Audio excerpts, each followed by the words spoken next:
ने मना कर दिया कि परमिशन नहीं मिलेगी। हम हाई कोर्ट चले गए हैं और हाई कोर्ट में भी हमारी टर्न पर नहीं आई है। सुनवाई होगी 5 के बाद।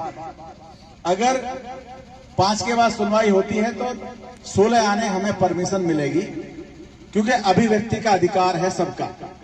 और हम एक संगठन है, हम किसानों की बात उठाने के लिए एंटाइटल हैं। ये रजिस्ट्रेशन हमारा इसलिए हुआ है कि किसान और मजदूर की बात हम उठा सकें शांतिपूर्ण तरीके से, संवैधानिक दायरे में। तो हमने यही बात कही है। और अगर परमिशन हो जाती है तो हम सत्याग्रह करेंगे और इस सरकार की ईंट से ईंट बजा देंगे। 1,70,00,000 रुपए मुआवजा लेंगे बीघे का, और वो 300 बीघे जमीन लेंगे, हर गांव की जमीन लेंगे जो इन्होंने फ्री में कब्जाई है। आपकी तो जमीन थोड़ा सड़क में जा रही है इसलिए नहीं कह सकते ये बात, लेकिन वहां कह सकते हैं जहां टाउनशिप बन रही है, जहां सारी जमीन ली जा रही है, गांव की पूरा गांव लिया जा रहा है। तो ये लड़ाई हमारी तो जारी रहेगी। आप लोगों को जब आपको लगे कि आप पर ज्यादा दबाव है तो एक बार फिर हमें बुला लीजिएगा, हम आ जाएंगे और दबाव खत्म हो जाएगा। लेकिन हमारी जब बुराई करें तो समझ लेना कि खरा सोना है ये। चौधरी चरण सिंह कहा करते थे कि जब तक प्रेस मेरी बुराई करती रहे समझो मैं बिका नहीं हूं, और जिस दिन प्रेस मेरी तारीफ करने लगे समझो मैं बिक गया।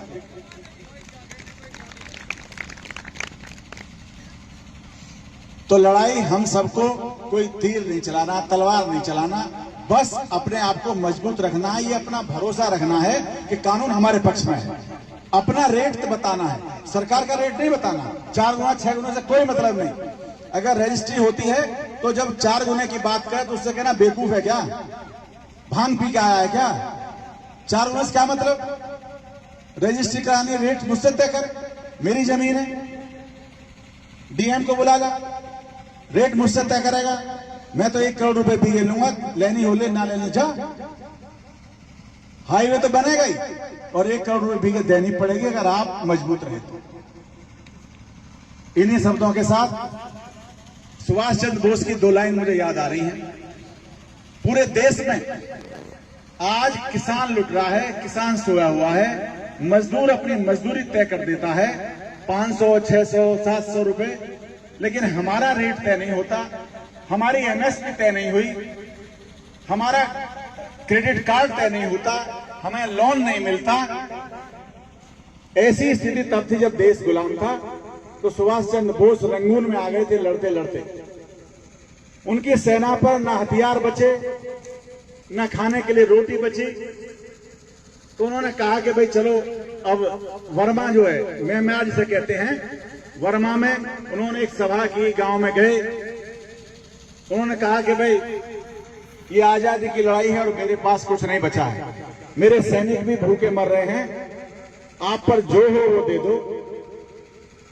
तो लोग देने को तैयार नहीं हुए। तब उन्होंने एक बात कही कि सारी दुनिया में दिन हिंद में रात है। तब द्वितीय विश्व युद्ध चल रहा था, पूरी दुनिया जल रही थी। सारी दुनिया में दिन हिंद में रात है, हिंद वालों बता दो ये क्या बात है। और बातों बातों से हरगिज बनेगी ना बात, देश पर मिटना है बात की बात। ये आपको तय करना है। अब आपकी जमीन है, आपका रेट होगा, तब जमीन बिकेगी, तब अधिग्रहण होगा। अगर आपने अपना रेट ना लिया तो फिर कोई देने वाला नहीं। या आपको अपना रेट लेना है, जाग जाओ, जागना बहुत जरूरी है। आप खूब आपस में लड़ो, लेकिन अगर ये बात आती है, जहां सरकार से बात आती है, वहां पूरा गांव इकट्ठा रहो और एक कमजोर से कमजोर किसान की भी आप मदद करने के लिए खड़े रहो, तब कहीं आप जीत पाओगे।